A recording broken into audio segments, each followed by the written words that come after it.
We have really a special guest at this time. I know he's going to laugh when I say it, but he really is. Look at his eyes roll already. Listen, where are you going with this, buddy? We are talking with one of the great champions, Taz, and I say that honestly. Taz and I give each other a hard time a lot. I always love the laugh that happens after someone says that. But if you followed pro wrestling, you know his accolades. ECW World Champion twice, TV Champion, ECW Tag Team Champ many times, a color commentator for the WWE, in-ring performer for TNA, and a broadcaster now part of the AEW broadcast team. Not only that, successful podcaster, radio host. Anything you haven't done? No. Did we miss anything? No, I think we're good. Thanks for joining us. Good to talk to you, Tess. No, well, Tony, I never know when you're sincere. Really? Aubrey, I know she's sincere. Okay. But you're Oh, I'm tricking you then, buddy. Yeah, no, but I don't know you as well. No. But, We're new friends. Yes, exactly. No, I appreciate the love. But yeah, no, I'm really happy to be here. I'm glad to be part of this. This is awesome. Yeah, it was really exciting when you hooked on with AEW on a full-time basis, because the story goes, and I'll tell the story again, as I was working WCW, I never watched ECW, and then started doing my podcast, and we started watching ECW, and I'm thinking, this stuff kicks ass, man. I mean, and it really did, and you were one of the main men that kicked ass. I mean, you really had a great career. I mean, to me, when you walked in the ring, it was real. Yeah. You know? It really was. It was too, bro. Right. Like I never played wrestler. I did not play Taz. I did not play the Human Suplex Machine. When I born and raised in New York, if you couldn't tell from my accent. I can tell. But once I left the house for the airport or to get in a car and drive, I became Taz. Right. And some guys, as you guys know, can turn it on and off right before they go through the curtain. Right. That's not me. So when I was an in-ring competitor, especially during those years in ECW, I couldn't turn it on and off. Right. It was on all the time. I was not playing wrestler. I believed what I was saying. I believed what I was doing. It was a part of you. It really was. And I'm so proud of that opportunity, because that ECW thing, we all knew at the time, believe it or not, that it was lightning in a bottle. We knew how special it was. Sure. Because it was so unique, and we had so many unique characters, and there was not a team. There was no writers. It was one writer. It was Paul Heyman as who ran the ship. And we were a bunch of driven guys and girls that were told no, told you can't do it, told, hey, AWA's not hiring you. Hey, WWF's not hiring you. Hey, the NWA's not hiring you. That's how it was back then before it was WWE. And we were a bunch of angry, pissed off people. Right. And So you're all just saying fuck it and just doing whatever you want. that's exactly what it was. And that was the mindset. Every night, no matter if there was 100 people in the crowd, 10 people in the crowd, or 3, 4, 5,000 people in the crowd. Right. It didn't matter. We were angry. We were driven. I was probably the most angriest, because that's what the character was, and that's who I was. And, I was a sort-off mean motherfucker. Right. And I still have that guy in me. Right. Yeah, I know that. I know you do. I physically can't do what I did because of injuries, but but in my mindset, it's there. Right. That's awesome. Yeah. Do you feel like part of that comes through with your broadcasting at all? Absolutely. Because as an in-ring competitor, I was always very proud. It was very hard. Like I was always an athlete. I played football. I was a judoka. I was an amateur wrestler. I did all these things as a young guy that were very difficult. But when I got trained to be a professional wrestler, it was literally the hardest thing I did. It was very difficult. It was a little bit different years ago, the way you got broke in and how you got broke in. I broke in 1986, and I debuted in 1987. That's a long time ago. And I got broken in by an old-timer, a guy named Johnny Rhodes. And he a real Brooklyn guy, WWF guy for all those years, underneath guys, we would call it, but a respected guy, very respected. And he broke us in hard ass as shit. Like he was just... We didn't learn Carney. We didn't learn words like kayfabe. We didn't know. We learned in the locker room. We learned the hard way. He just kept us dumb. So we learned. Now today it's different, obviously.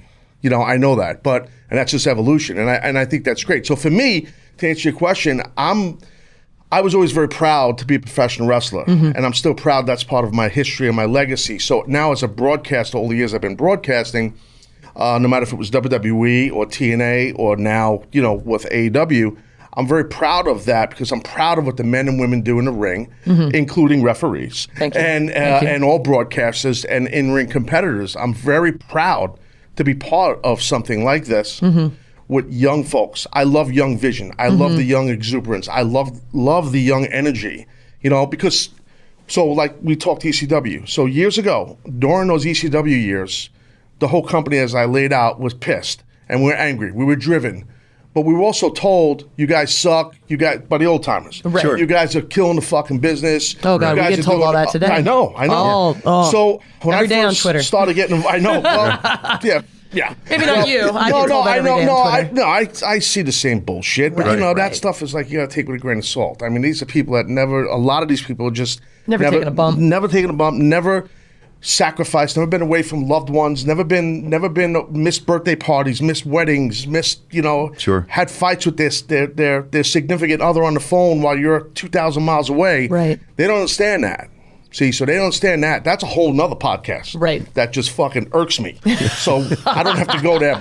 But anyway, so the thing We'll bring in Taz later. Exactly. The thing I was getting at was like the ECW thing. Like, so we were told, just like AEW, by a lot of, you guys are doing too many spots. You guys don't sell. That guy, he's going through tables and there's too much blood. You guys are juicing. That guy's doing too many suplex. That guy's, fuck you. Yeah. Okay, that's how we were towards Right. those old timers. Right. And I feel the same what you get with a lot of the AEW talent. These guys are not big enough. I was told my whole life I wasn't big enough. My whole career. So that to me, it just drives this locker room, this AEW locker room, all the guys and girls. Right. So I can, that synergy's there for me from the way it was in ECW and what we were told back then to, fast forward all these years to now. The way Right. people are saying, some people are saying towards Sure. AEW, old time wrestlers, Right. old time wrestling personalities, Right. Not just social media Right. fans Right. and stuff. Well, you guys, what you did back then has stood the test of time, right? Yes, sir. I mean, it's what we see today. Yeah, absolutely. And I know you got to be proud with that. And you talked about being an announcer, but you're more than just that. I mean, you help these young kids. You really do.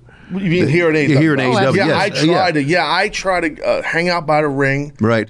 And I don't mean this egotistically, because I don't want to come the wrong way, but they come to me. Right. Well, of course they do. They come, which I appreciate that. They appreciate me, but I appreciate them being humble enough to say, hey, what'd you think of this move? Or, hey, should I change this? Hey, do you have a mindset on this, Taz?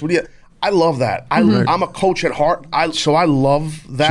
Sure. I love to give back because I didn't have a plethora of veterans who helped me years ago. Right. But I did have a couple of them that really were very helpful to me and taught me a lot. So I always remembered, hey, if I ever make it per se, I want to help. I want to help guys and girls, if I ever get to that level. So I'm blessed and I got to that level, and I love to help these guys and girls here. I love to help them on the microphone as a broadcaster. I'm not a play-by-play guy. I mean, Tony, I look at you as your traditional play-by-play guy. Right. That was never me. I'm more of a color analyst. Sure. I'm more of a color analyst and color commentator. Right.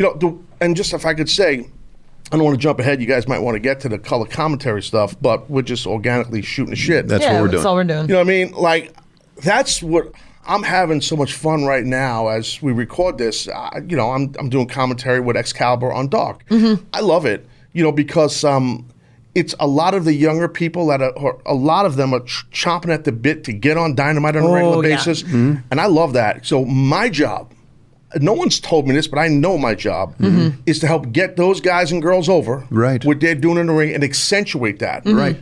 So like all the year, like a lot of my commentary work in TNA, some people didn't like my commentary work, some of it, because when I was a heel character and I was with this Aces and Ace group, they wanted me to be a heel commentator. Right. So I was acting like an asshole on the air and not really getting everybody over except the heels. I hated it. Sure. But as you know, you guys, do what you you're gotta getting do. paid. You got to do your If job. you're dealt these Right. cards, you have to play them. Right. And in WWE, a lot of my, not a lot, but some of my commentary was ha-ha fun. That's what the boss wanted. Sure.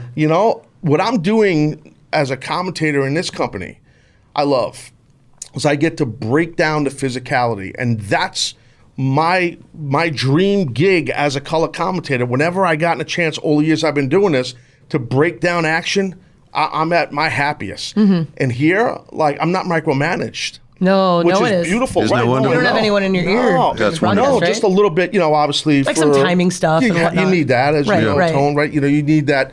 in and out of break with graphics or whatever and stuff like that. But no, you have your own creativity, and what you're sitting at the table for is to get talent over and to get the storylines over and push things forward. So I'm having a blast right now. I mean, maybe the other shoe would drop and I'll be fucking pissed off here. That could happen. Right. That really could. I'm just letting you know. Listen, times have changed. They really have. We talked to some others like Dustin Rhodes and about how great it is backstage to be here. There doesn't seem to be any agenda. Right. And that what makes it a great place to work. You went through the politics of wrestling. Jeez. Yeah. I mean, it was terrible. Absolutely. Yeah. You were saying it's just one of those things where it's like we're all just here to have fun. Yeah. And it's so cliche when we say it because everyone's literally saying it. It's like not a Kool-Aid we're drinking. It's literally like I agree with that because the politics thing, that's horrible. Yes. And that's a major part. Like I know in your, throughout your career, Tony, you've witnessed experience. Right. I have. Aubrey, maybe not you as much. not so much yet. Which, no, hopefully you never do. Hopefully, yes. Because it sucks. And I do think, like Tony was saying, things have changed. Right. And I'll just shoot. Like, I think here, the reason is, you have to be, and they are, the front office here is very careful on who is brought into this company. No matter if you're a wrestler, a broadcaster, a referee, backstage coach, whatever you are, because there are a lot of piranhas and scumbags and shitheads in this business. Sure.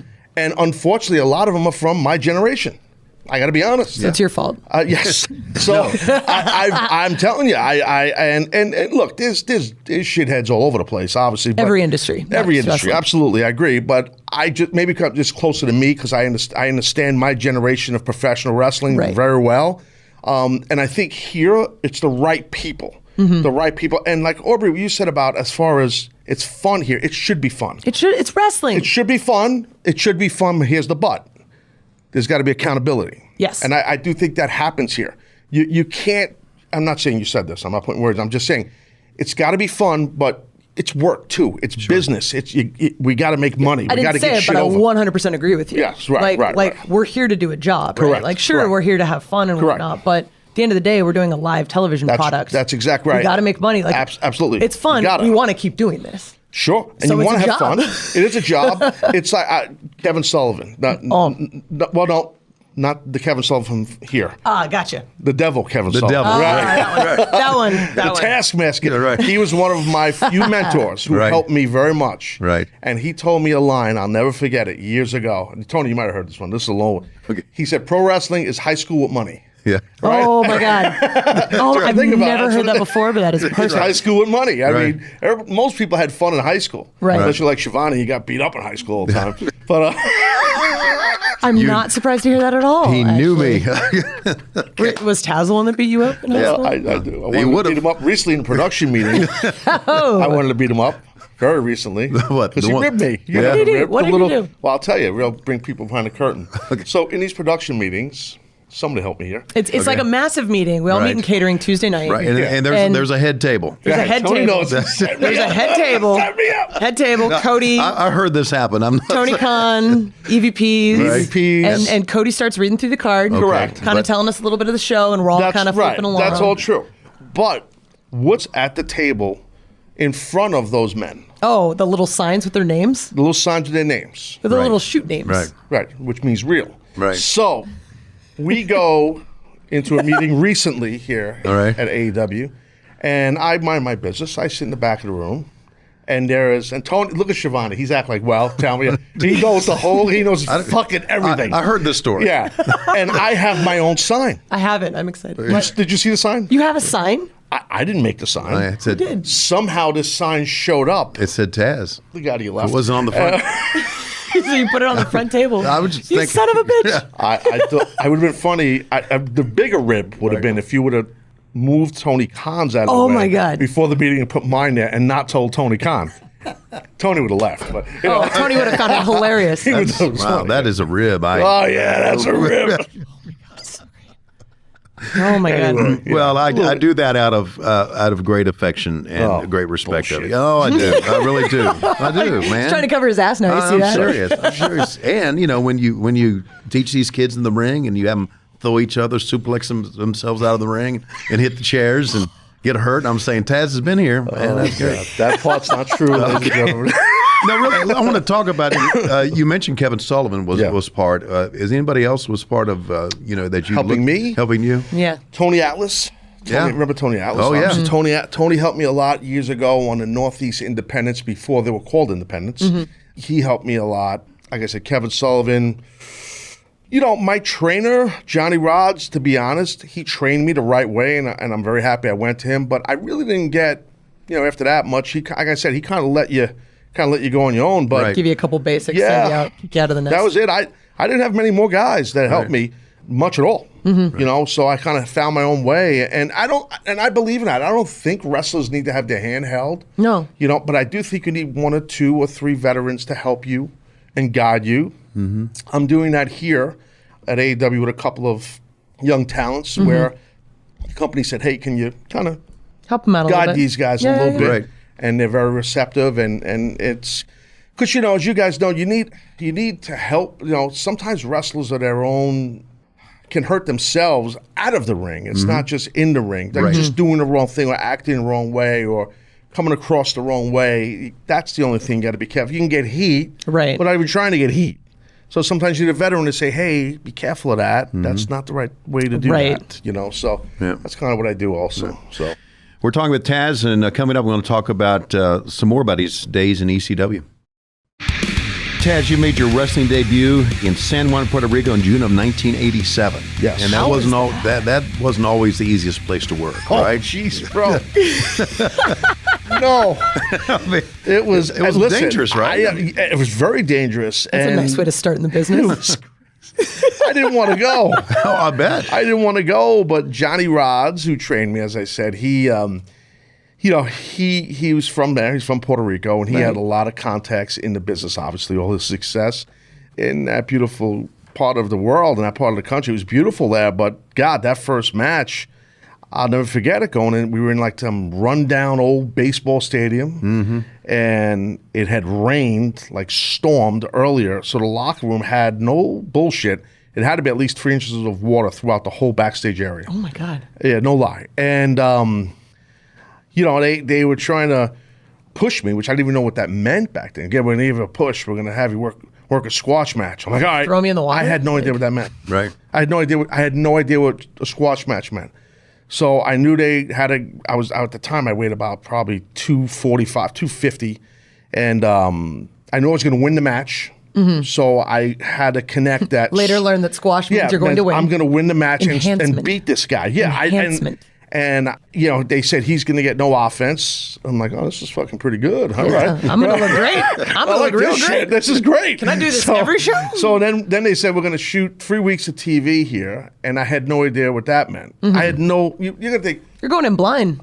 People are going to think, wow, this guy was really dumb. No, I wasn't dumb at all. We're all learning on the fly. We're just better at hiding it. Yeah, true. Right. But back then it was like there was no way there was no internet. No. So you're not going online learning stuff and learning these inside terms.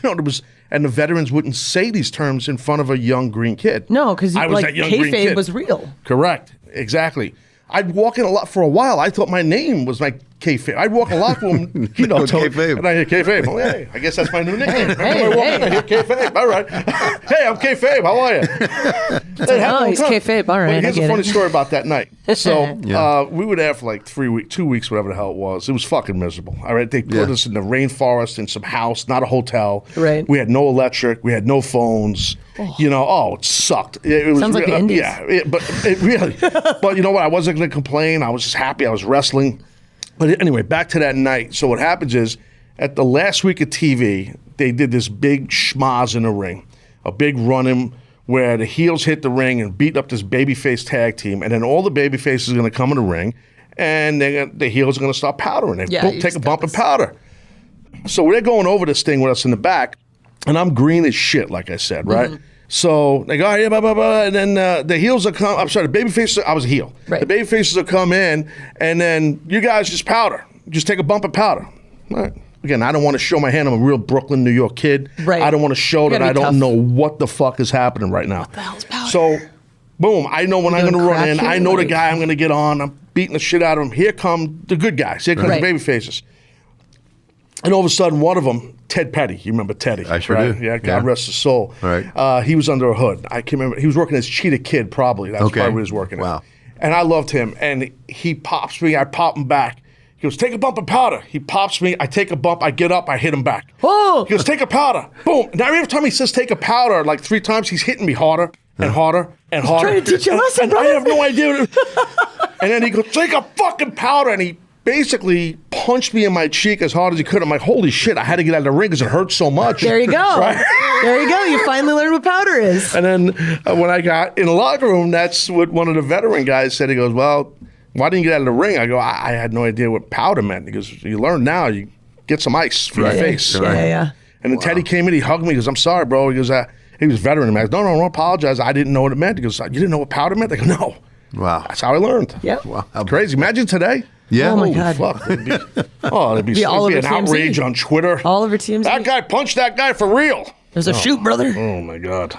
Talk about your relationship with Paul Heyman, because I know you traveled with him, and you and Tommy Dreamer traveled traveled together. with me. Okay, sorry. No, I'm joking. Yeah, no, years ago, like during the ECW deal, so Tommy had a really good car. Like he had a nice, I think it was like a newer Blazer, like a Chevy Blazer. Ooh. I had a shitbox. So you rode with Tommy. Yeah, exactly. That's how it goes. So I used to drive. I live on Long Island still, but at that time I moved to Long Island. I started making a little money, and then I was going to buy a new car. But anyway, I would drive to Tommy's house in Yonkers, New York, and Paul lived in Scarsdale, which is close to Yonkers. So then we'd pick Paul up. So the 3 of us would drive to a lot of the early years of ECW to the buildings together. But my relationship with Paul to this day is still very good. Right. You know, Do you guys still chat? occasionally, yeah, we'll text, we keep up with each other. I'm always very thankful for what he did for me, giving me the opportunity. You know, there was all the stuff with so many guys were owed money and checks bouncing and all that. Right. I got to be honest with you. He's never owed me a dime. He still doesn't. I never had a check bounce. Right. Never happened to me. And that's the gospel truth. He always treated me great. We've had our ups and downs. And when I gave notice I was leaving, to go to WWE, that was rough. We had some downs, and he thought we had an agreement for me to stay. Right. We shook hands on an agreement. I never had a contract. All my years, I never had paper. I always was a man of my word there. Well, it's interesting in wrestling, like how much that loyalty. Yes. Like it's almost more important than the actual ink on paper. Correct. But my wife just gave birth to our son. He was an infant. And the deal that Paul and I worked out verbally was like amazing deal. And then I'm quickly, like 2 weeks, a week or so, whatever, after this, we made this agreement, I'm starting to hear stuff about the TV deal. It's not what we think it is, and all this shit they're kayfabe, and I'm like, and then I'm realizing he's not going to be able to pay me what I know he's not. No. In his heart, he feels he's going to be able to afford to pay me. But I am starting a young family, and we had just bought a home, so I'm, you got to do you. Yeah, and then when I had the opportunity and hearing from WWE at that time, it was probably September of 1999. Okay. That we started talking. I signed with WWE. I technically signed my contract, I think it was November of 99, but I didn't debut until 2000. So the deal was would take place once I signed. Right. But I gave, like I said to Vince McMahon, when I said, I was the ECW champion. So it was kind of like, it was a little dirty business, but I didn't bail with the belt. I did jobs on the way out for 2 months. Right. I told Vince right before I signed the deal, I go, Paul's going to have me put guys over left and right. He goes, I go, I have to do it, Vince. Vince said to me, you're damn right. He goes, do it. Do whatever he asks. That's your job. That's business. Leave what leave the right way and leave the place in a good spot. And that was old school ethics by me, by Vince. Paul knew I would do the right thing. But shit, for those couple of months on the way out the door, he had me lose to fucking everybody, which I had no problem with. But it was like there was a strain with our relationship. Right. And that was hard because he believed in me when no one else believed in me. I remember the event, and I'm not going to remember the name of the event, where you came out as a champion, and who did you put over and the fans were kind of turning on you because they knew you were leaving. But by the end of the night, they were Chicago, I think. They were with you again. Correct. Because the way you did business. That's right. That was quite a moment. It really was. Thank you. It was a 3-way match, I believe. Right. With Mike Awesome, Masato Tanaka, and myself. Right. And it was in Chicago. Right. So basically, it was elimination. Whoever left with whoever won the match had the championship. I was eliminated first, and I went in as the champ. Everyone was like, holy shit. So, title's going to change Correct, hands. correct. It was like a huge thing, and we had a packed house in Chicago, and people knew that I was leaving. Right. The internet just started to become a thing. Right. And the dirt sheets and all that shit. Mm-hmm. And then Paul Heyman and the locker room surprised me. They were all waiting on the ramp for me. Right. In front of the audience. Right. And like I got emotional. Like Right. to say awesome. goodbye to me. That was a great moment. Yeah, It it was really a great moment to say goodbye, but then I stayed for another 2 months doing jobs. So Right. It's like, this is it was a kind great of a TV goodbye. moment, yeah. It's a kind nice of a TV goodbye. moment, and then we're going to beat the shit out of you on the way out the door. Right. We're going to give you this so we don't Yeah, feel bad about exactly, everything that we're about to put you through. That's my exactly God. what happened. Talk about the Human Suplex Machine, the catchphrase. Beat me if you can, survive if I let you. Yeah. I mean, there's things you came up with, and those things that resonated Yes, in sir. ECW. Yes, sir. Those were things that I at that time I kind of had a vision of branding before branding was like a thing. Sure. Not bragging, but okay. You kind of understood the game. I did, because as a street kid, like I was, I didn't go to Yale with a degree or Harvard or something like that, but I was literally the cliche of the school of hard knocks. I knew the street, and I knew how to get over. I knew how to hustle. Yep. Without being a shithead. But that's what you have to know how to do in wrestling to be successful. You're damn right, especially then. Especially then. So I started, and thanks to Paul and ECW allowing to help that machine and the guys who put me over, like the Orange and Black Attack. That was another moniker I had. Right. I always wore orange and black. Sure. People think I love the color orange. I don't give a shit about the color orange. But the thing was, at that time, Bret Hart was wearing pink and black. Right. And I saw it got over, and I'm like, man, everybody at that time was wearing red and black or blue and black, like the dudes. Right. I'm like, I want to be different. So I went with orange and black. So you stand out. Correct. Yeah, I wore yeah. a towel on my head, and my inspiration for wearing a black towel on my head was from Mike Tyson. Mike Tyson at that time was in his prime. He used to wear a white towel around his neck, like a poncho. He would just take a hotel towel, cut a hole in it, and just put it on. And we're from not far from each other in areas of Brooklyn we're both from. Right. So I had a connectivity with him without even saying his name throughout my prime. So I was inspired with the towel by him. Well, it's one of those little things the fans might not realize, but it makes it feel more like a shoot. Absolutely. But I'm not a big fan of when young guys and girls steal gimmicks and steal. I think you need to take things and make them your own. Influence. Yes. Same thing with commentary. I hear lines that people say that they're hacking fucking commentators like myself or Tony or JR that have been doing this for a long time. And that pisses me off. Get a fucking thesaurus, okay, and get fucking creative. Right. You know what I mean? And put some fucking time in. I get a little hot when it comes to that stuff. You don't say. So, Human Suplex Machine. Apologize. Human Suplex Machine it just worked. I had obviously a big, vast array of throws and suplex that I worked on for a long time, perfected them for a long time. I kind of had a version of that name. Paul Heyman had a version, and we came up with Human Suplex Machine. Beat Me If You Can, Survive If I Let You was more of a Paul Heyman and I together, but more Paul. He more or less came up with that catchphrase. Right. And I loved it.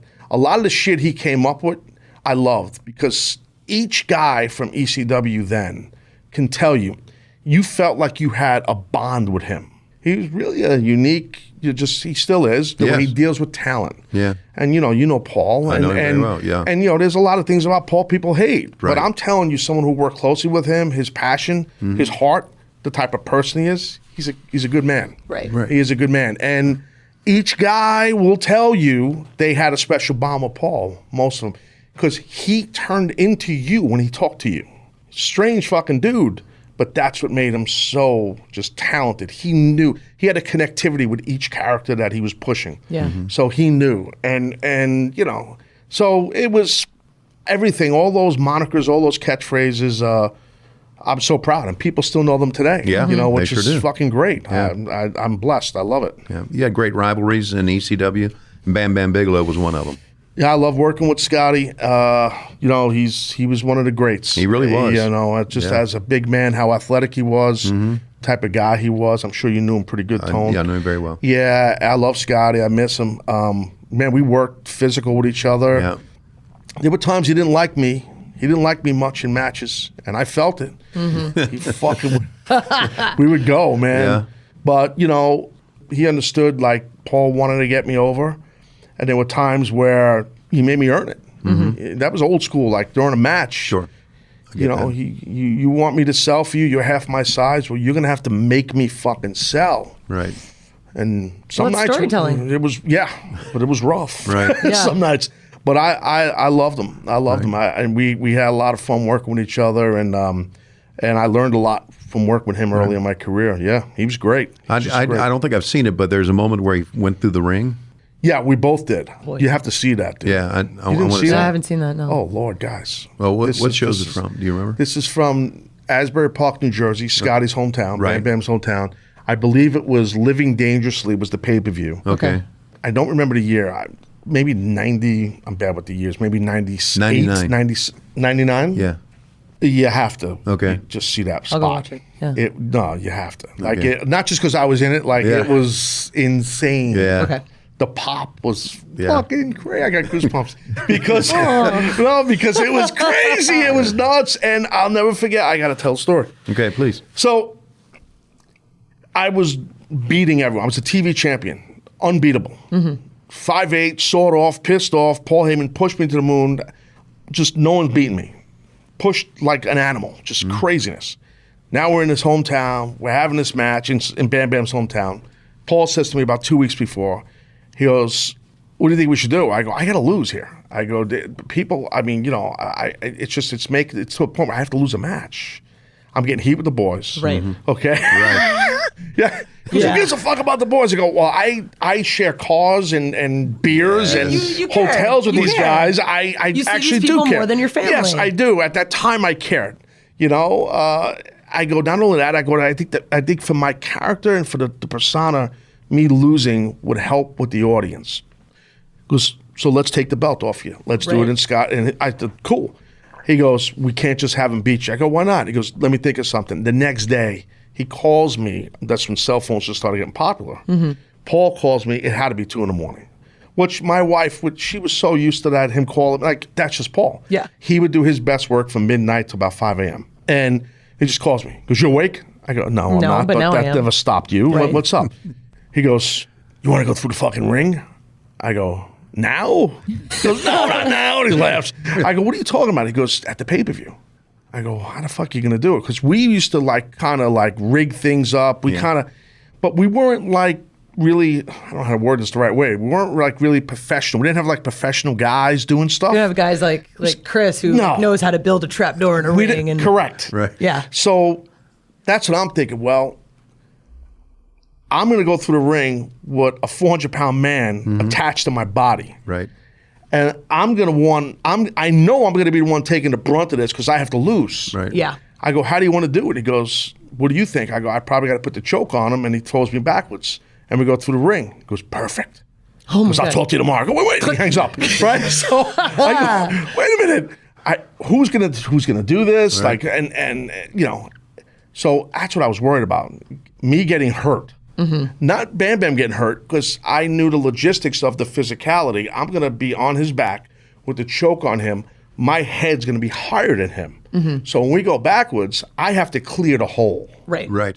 That's the thing. Sure. And I loved the company at that time and the fans, but I did not want to die. No, I I don't think get anyone that. does. No. So at that time, Chris Candido, God rest his soul, who worked for the company, he had worked for WWE for quite some time. He knew somebody, without naming names, his name still kept kayfabe, Okay. who worked with WWE, part of their stunt coordination and part of their special effects team. Right. And he worked for us for that show. He built the gimmick on the kayfabe. Yeah. Wow. Oh my God. He built the trap door. Yeah. And there was other things which I'm still so old school. I don't want to get into what was going on under the ring. I understand. You know, Yeah, I but get you know, That's the kind of stuff that's fun to just keep secret. Though, right? yeah. I mean, I'll tell you guys once all this shit's off. But it was. Yeah, it was insane when you watch it. Yeah, it was Good stuff, man. The spot no one expected Yeah, the spot. good stuff. So then I go through the ring with him. Right. The place is chanting holy shit. It's insane. Right. And then he comes out of the hole first. I don't want to spoil it. You're going to watch it. And then they pop for him. Right. And he's hometown boy. And then he pulls me out and he gets the win. Wow. Yeah. So, and then I got more heat with the boys because they had to break the ring to beat me. Never fails. We're talking with Taz, and the direction we'll go next is your time with Vince and the WWE. So we're talking to Taz. We talked a little bit about kind of your history, Paul Heyman. You mentioned before you left November-ish 1999, and then you went to WWE. I debuted in WWE January 2000. Right. So talk about that a little bit. Your debut was with Kurt Angle. Right. Yeah. Yeah, at Madison Square Garden. Yes. Little building called Madison Square Garden. Little building. For somebody from you might have heard of it. From somebody in Brooklyn, it's a big deal. Yeah, man. It was. Yeah. I had just a few goals in my life, in my career. I never thought I'd end up like that time at the level of WWE, but I always wanted to hold a championship at one point. I wanted to make a living in the business. I didn't care how much it was. Right. And I did that, and then wrestle one time at Madison Square Garden. Right. And stretch Kurt Angle. I think I was. And stretch Kurt Angle. Correct. So that's funny. Okay. So I never thought, I figured 2 out of 3 is not bad. I'll never be working at the Garden, you know? Right. And then once we worked things out with WWE, and then Vince had told me that I was going to debut at the Garden, I was like, ooh, there's number 3. There you go. So there you go, right out of the gate, man. And I told Vince the story. And he goes, oh, that's great, pal. He really didn't give a shit. No. So, so anyway, that night was amazing. I mean, and I've told the story before. I'll tell it again for any new listeners here. And this is, so that night on the way to the arena, on the way to the Garden, I only live like 40 minutes away. It's a drive, obviously. So where I live on Long Island. So, man, so many things. I was in traffic, like bumper to bumper, on the Long Island Expressway, which normally obviously would piss you off being in traffic. I actually didn't mind it, because I'm not normally at that time, I was not normally like a deep thinker type guy. But then like all this shit is going through my mind, like my whole career, and like, what's this about to happen here tonight? Kind of like culmination up to that moment type thing? Freaked me out a little bit. Right. To be honest with you, it was a little weird. And then I'm trapped in this car. Yeah. Keeping my thoughts. So I called Paul Heyman, and I thanked him. And I said, he knew what I was, even though it was kayfabe, but he knew that I was debuting there. Right. So I just thanked him. I just said, my whole career and everything we did in ECW, and I know you're pissed off at me, and I know you're angry. And he said, no, man, I love you. He goes, you're going to kick ass, and I'm proud of you. It was like closure for me. You know what I mean? Weird. I sound very soft, but I don't give a fuck. Yeah. So you're in New York in traffic at the time. Right. Remember that part of the story. So I fucking love you, Paul. Right, exactly. It was weird, So I get to the building, and it's like I'm excited, but I'm no selling it, And I knew Kurt, I knew Kurt pretty good, and I was friends with Kurt. His first taste of professional wrestling was actually not WWE. A lot of people don't know that. It was in ECW. See, people don't know that. Right. So WWE won't tell you that. Right. No. That's shoot. No. Right. So Sting disappeared for 15 years, so whatever. Kurt, he did color commentary for one match right after, in 1996 after he won the gold medal in Atlanta on my match against Little Guido in ECW. Him and Joey Styles. Shane Douglas, who's from Pittsburgh, had mutual friends with Kurt, who's from Pittsburgh, and Shane was the reason who he got Kurt to the ECW show in Philly, and that was his first and last ECW show, Kurt Angle, and that was the first taste of pro wrestling for him, which I guess he liked or whatever. Right. And then something happened with Raven and the Sandman and a crucifix in the arena. Kurt Angle saw that. He got very offended and stormed out of the building. And Wow. Me and Shane Douglas didn't even know that was going to happen, and we're yelling at Paul, and Kurt's yelling at me and Shane, and like, no, we didn't know, and like we're apologizing. It was a fucking mess. Wow. And we got mad at it was a whole big craziness. Yeah. But anyway, like, well, there goes a gold medalist out the fucking door because of some stupid angle. Well, we lost that guy. So anyway, another day in wrestling. So when I wrestled Kurt at the Garden, when I came out, like when I heard that pop, I knew I was fucked. I knew I was doomed. I knew it because it was massive. And again, it was before the big craze of the internet and all that shit, and people didn't know I was going to be there. It was a legit surprise. It was a legit surprise and a legit pop in the world's most famous arena. Mm-hmm. And the reason why I knew I was doomed is because that pop did not come from WWE. I was a made guy before I got to WWE. Right. And WWE at that time, they never would admit it then, and they won't admit it now. Right. You know where I'm going. I know exactly where you're going. They didn't want made guys. No, they want to make guys. They wanted to make guys. Yep. So that's what happened. Right. So as I'm walking out with the towel on my head, looking bad as a motherfucker, Everybody's I'm cheering. saying to myself, oh my God, shut up. Don't cheer. Don't pop. Just boo me. Do something. Just don't say nothing. Right. Even though it was an awesome feeling, I knew I was... Yeah. It's the beginning of the end. So then the match happens, and we had a German suplex deal we did in there where I was going to release German suplex Kurt.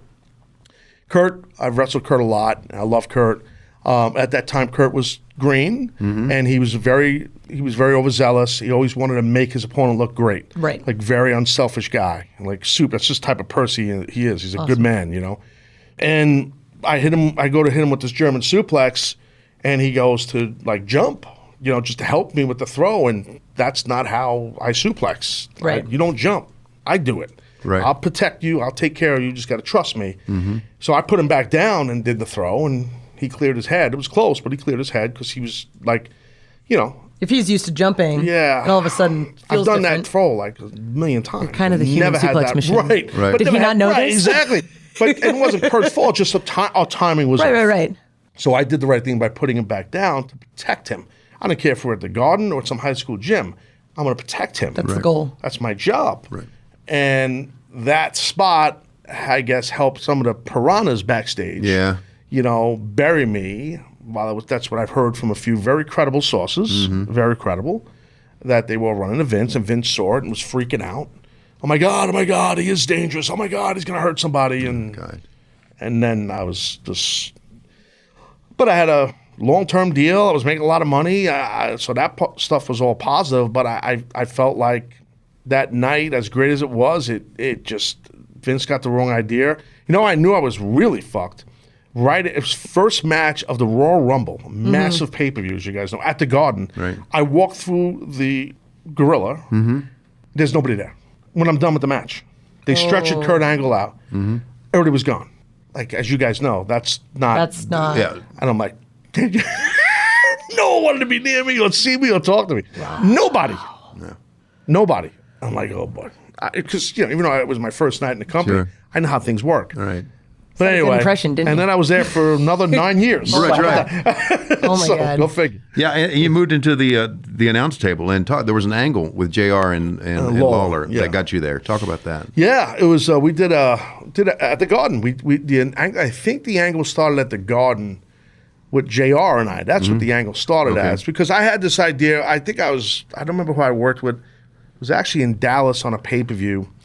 And I was a heel. I beat him. I might have been Al Snow. I just keep thinking it was Al Snow. And on a pay-per-view match. And as I was walking through the curtain after the match, I looked back, you know, as a heel, sinister heel. And JR had a great line. He like buried me. He's like, he got that look on his face. He like cursed, you know, son of a bitch, whatever. You know, JR was indignant on burying me. Son of a bitch. As a heel. You know, he did his job, JR. Right. And I heard it back in catering at Raw the next day. And because she used to have a monitor there where the boys would watch the pay-per-view. Right. And I'm like, wow, that was a good line by JR, man. And the timing was great with my face. And I went right to Vince. I go, Vince, did you hear that line? He goes, oh, it was great. I gotta fucking get back at JR. I gotta say something. I gotta get in his face, you know, something. Because let me think about it. And then, like, I think it was the week later, and then they came up with the thing where I went up to JR at the Garden and got in his face and stuff like that, and he slapped me, and then I hit him with a very insulting line to JR, you know, which I wasn't proud of, but as a heel, and JR knew the line was coming. I'd rather not repeat the line, but it was a nasty, nasty line after he slapped me, and it was in the Garden. I had to get heat. Right. You know, I'm in my hometown, and I'm old school. I got to get heat in my hometown as a heel. Right. And that line worked. And I cleared the line with Vince. I cleared the line with JR. JR was a pro and said, no problem. And then I kept egging JR to hit me, and then Lawler came across and nails me. Oh. Yeah, with a great shot, and then we did a real legitimate pull apart, and that's the angle segued to me and Lawler. That's how it all happened. It was great. I had a lot of fun working that angle. Recently on social media, Jerry Lawler was saying too, and then he messaged me. We were going back and forth a little bit, like that. Like our feud we had as not announcer. He was an announcer at the time. I wasn't. It segued me into the announce desk, but it was a really, really strong. We worked well. We had good chemistry together. It wasn't pushed though, because Lawler I think was at the announce desk. They weren't pushing me as a main eventer, so it was just kind of like a good filler angle. But it could have been much more. But I had a lot of fun working with King and doing the stuff with JR too. Do you think when Vince acquired ECW that buried it on purpose? You mean the rebirth of ECW? The rebirth of ECW. like I mean, 2008, because it wasn't what it was. It was horrible. Exactly. It was horrible. Yeah.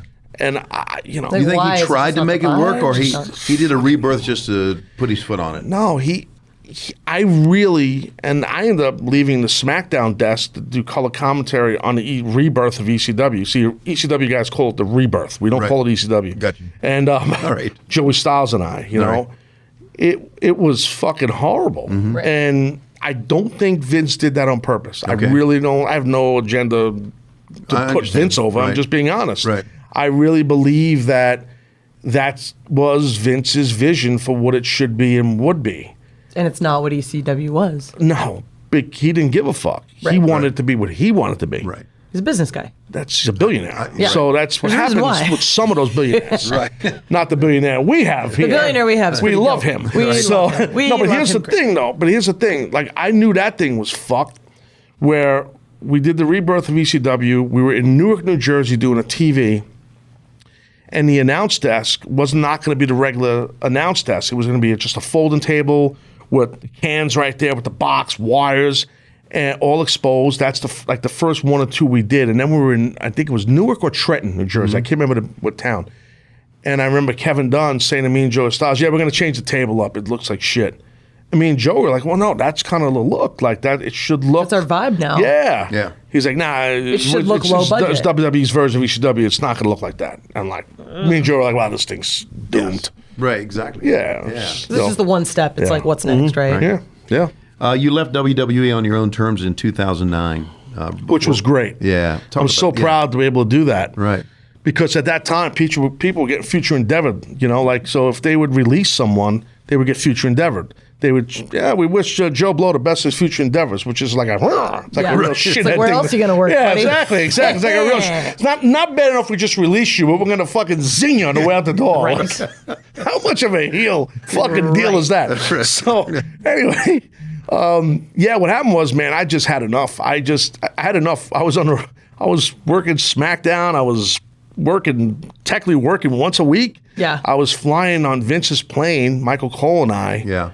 back to New York every Tuesday night after TV, not because they liked us, because we had to go and do VOs. Do VOs, right. So we had to get back to Connecticut, so commercially it would have been a bitch. So we used to fly all to, my point is, they wined and dined me, they treated me great. I mean, Right. financially and everything. I had a new deal in front of me, a new 3-year deal. They wanted to keep me. And then I remember telling Kevin Dunn, I said, I think I got to pump the brakes here. I just need to think. I don't think I want to stay. He was, what? He was shocked. Sure. You know, I mean, he I'm was sure. shocked Yeah. because it came out of nowhere to them. But in my mind, I had enough. I was tired of the vibe there. And so, Is that another way for saying politics? not just the politics. No, it wasn't It's the way poli- you feel going to work every day. Correct. Yeah. Okay. I would sit in the rent-a-car and show prep. I didn't want to be in the building. I didn't want to be around Pretty clear sign. any of them. Yeah. Right. And there are one or two other guys that would do the same thing. I don't want to name their names because one of them still works there, so I don't Right. want to bury him, you know? Right. But, I just didn't want to go. This went on for, no lie, at least 3 months. I Right. just didn't want to go. I didn't want to be there. I didn't want to hear Vince in my ear. Fuck, I know it's a leapfrog, dude. I mean, I know it's a drop kick. You don't have to tell me, fuck, it's a bulldog. Yeah, no shit. Right. How many bulldogs have you taken? How many have I taken? Shut up. Okay? Yeah. So, really, Yeah. that kind of shit. Like, the micromanaging got to a point where he was, not just in my ear, but, like, the play-by-play guys were getting it a lot worse I than the know. color commentators. They were getting hammered, Right. and still do. And still do. Right. Correct. So Yeah. that was a big part of it. Just being around at that time, and I'm going to say it, and they gave me an opportunity to leave the ring and being a commentator. And I've on my podcast when it was going full time, I've thanked them publicly. I emailed Vince privately when I got my gig with CBS Radio. I emailed him and I thanked him. Without you turning me into a broadcast, I never would have had this. But I'm going to tell you right now, I just never said it anywhere else. And I'll say it right here as Tony throws up on the air. But I'll tell you this. I didn't want to be around anybody named McMahon at that time. Yeah. Right. They were fucking annoying. And it was just the pompous, the arrogance. I think things have changed since then a little bit. But at that time, I think a little bit it has. I'm not there. I don't know. Right. Thank God I'm here. But the arrogance, not politics, the arrogance, and that's the word I keep saying. That's the adjective that keeps jumping out to me. The disposition of that elitist attitude. It got to the point where it's like, you know what? Fuck off. Right. I'm out. Yeah. And then I even said to Kevin, I said, look, he said, take a week, chill out, think about it, talk to your wife, blah, blah, blah. I knew that I had an opportunity to go to TNA at that time. I knew. I'm not dumb. Right. I was just like, I'm just tired of working here, and I'm just going to wait and see if someone else calls me. Right. I knew I had someone else had already called. Yeah. So I said to Kevin, I said, listen, I'm not signing this, Kevin. I'm sorry. I said, you've been very helpful to my career. I appreciate you. I need a break. He goes, okay, all right, I understand. He goes, you're going to have to talk to Vince. And, he goes, he's going to want to talk to you personally. I go, no, I want to talk to Vince. Of course. Do you want me to come to TV this week? He goes, yeah, we were in Dallas, Right. Dallas. So I'm like, all right. So I did say to him, because WrestleMania was the next week. Oh, boy. I said, I don't want to leave you in a lurch. I said, I'm not going to sign a deal. My deal was up. Right. I said, I will So you're come. basically doing like show to show at this point. For 1 week, I went Okay. show to show. Okay. I said, I'll go to Mania. Don't pay me. Just take care of my trans. I told Kevin, I'll come in. I don't want to leave you in a lurch. He goes, Taz, I appreciate that. Let me talk to Vince. We might want to go a different direction, being that you're leaving. That's no problem. And they did. They went a different direction. Sure. But I know I rest my head on my pillow at night knowing that I did the right thing on the way out. I gave notice the right way. I gave ample time, and I offered to go call their biggest show for free, So just take care of my transportation and we're good. But they didn't do that. And then, saying goodbye to Vince was tough because, he's done a lot for me. And, Right. and I didn't tell him I'm fucking tired of hearing you in my ear. Right. I didn't say that. I just said, I just need a little break. I just need. And he goes, you sure? He goes, you're part of the family here and all that. I'm like, Oh, yeah. I want to say, I don't really feel like part of the family. Right. Right. But Part of the family I don't like. But you can say I'm part of the family. Family only see on Thanksgiving. They bring the casserole nobody wants to eat. Oh, so, but whatever. I just said, no, I'm good. I got to go. Yeah. Well, Yeah. here you are, and we're all better for it. Really. Yeah. I mean, I it's great appreciate having you that. here. I don't It think really that I appreciate you saying that. I don't. It's great for me. It's great for my mind. Being in podcasting so long and in radio so long, I quasi left the business for about 4 or 5 years, and now being back in the industry to this level with AEW and the way this ball rolls is fucking great. I mean, I'm blessed. So you guys make me better, So I'm. We're all making each other Yeah, better. that's the beauty part of this place. It sounds crazy, but it's the So truth. cliche, but Yeah. we're literally just every day. It's great. It's I great. know getting on planes every Tuesday. I'm just like, man, this I is my know. job. Taz, one of the dope. true great performers of all time. Thanks for your time, buddy. Did you read that line? Yeah. You think he said it? I sure did. Thanks, Tony. All right, buddy. Aubrey, thank you. Okay, be sure to subscribe to AEW. Subscribe. The word subscribe, right. Be sure to get AEW Unrestricted He's a broadcaster. Podcast. Did you know that? Yes, I know he is. For free. You can get it for free wherever you get your podcasts. And tune in to AEW Dynamite Wednesdays, 8 o'clock, 7 o'clock Central on TNT. And I'm Tony Schiavone. I'm Audrey Edwards. And I'm Taz. You sure are. Thanks for Oh, listening yeah. to Unrestricted.